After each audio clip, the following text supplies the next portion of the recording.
Good afternoon everyone, my name is Katarina and this is Megan and we'll be presenting Passive House for Zen Architects today. Anglesea Passive House was shaped with the intention to create a sanctuary, one with both passive and architectural principles.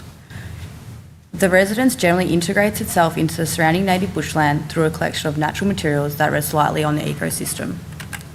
Located on a hill above the Great Ocean Road overlooking Point Roadnight Beach, Wadawurrung country, Anglesea Passive House was designed to embrace the expansive views within the established tree lines. It was important to our clients that the home was not only architecturally striking, but also sustainable and performed well. Our clients previously lived on a 10-acre property in a lovely architecturally designed home, but had been disappointed with its thermal performance. Downsizing to a smaller site, being able to live comfortably throughout the entire year was a priority for this design.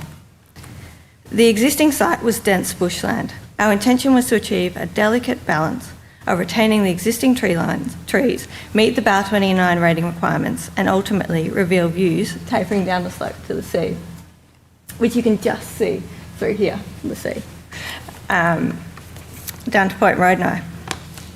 This plan demonstrates the extent of the established vegetation on the existing site. We thoughtfully sifted through this bushland in order to gain what we believed was a perfect balance of bushfire requirements, views, and ultimately our clients' desires.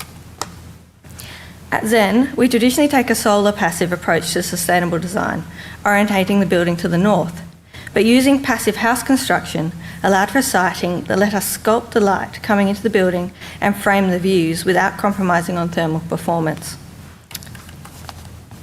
Placing the view lines to look through the canopy allowed for the retention of as much vegetation as feasible and meet planning height requirements.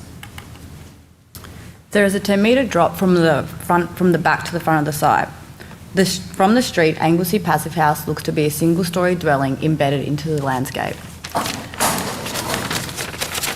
However, as you move through the site, the double-storey 200 square metre form becomes evident as the architecture begins to cantilever and meld itself into the sloping site. Our clients were after a home that allowed for ageing in place and that captivated not only the coastal views but the feel. The floor is distinguished by its ease of navigation. The couple can predominantly live in this space comfortably, as it consists of the primary living spaces and bedroom. The upper floor creates the impression that the beach rests just beyond their balcony, a short walk through the bushland, the perfect space for entertaining guests or a relaxing afternoon by the coast. The lower floor, accessible both internally and externally, consists of zones that connect our clients with their passions, as well as the flexibility that allows for guest accommodation or additional living spaces. The lower floor creates a completely different experience to the upper. It allows for the user to feel as though they are deep within the native bushland. On days when the beach feels too far, the house itself reflects the coastal walk. Using materiality, different experiences can be sensed. Tea trees and soft greens represent the coastal scrubland, allowing the residents to feel as though they are navigating through the low bushes out into the bright sandy sun. The darker tones mimic a sense of sitting within the rock pools, with the refractions of natural light bouncing throughout the space. Inside, the house is a balance of refinement and raw finishes.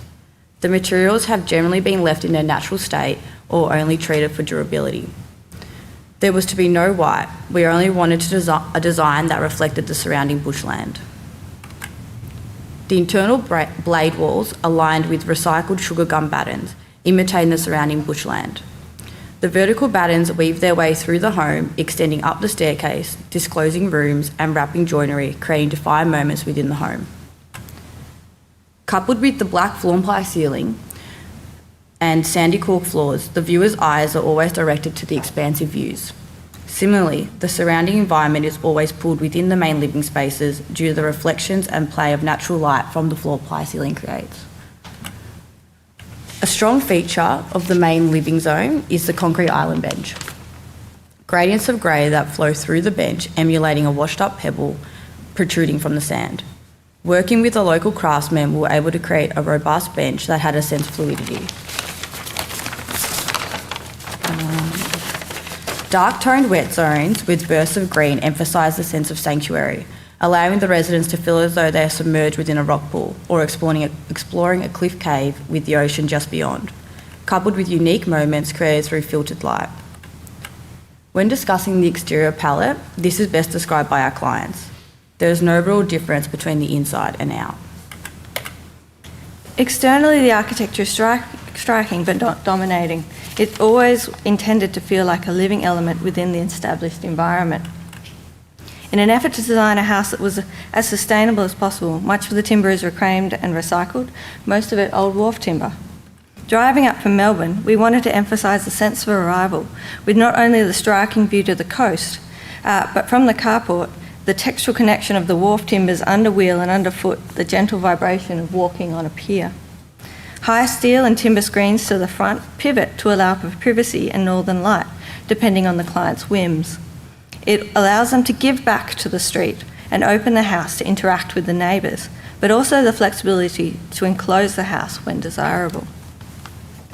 Screens to the rear balcony allow for expansion and contraction of the views out to the sea, but also screen light and filter the neighbours.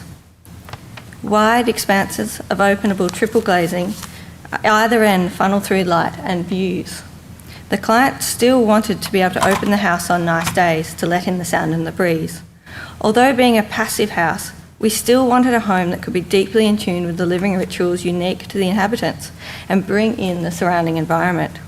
The aim was to achieve the qualities and quantitative outcomes of passive house design: airtightness, thermal insulation, high performance triple glazed windows, and mechanical ventilation heat recovery, without at all compromising on the architecture and the design intent. Zen was fortunate to work collaboratively with a certified passive house builder, Appy Projects, who have a passion for the performance and the architectural detail to construct a dwelling that could be certified. To conclude, we have a quote from our clients. On wild and windy days, the house is very calm. It's a sanctuary. But on warmer days, you can open it right up and hear the waves and birdsong, while inside remains beautifully cool. Thank you.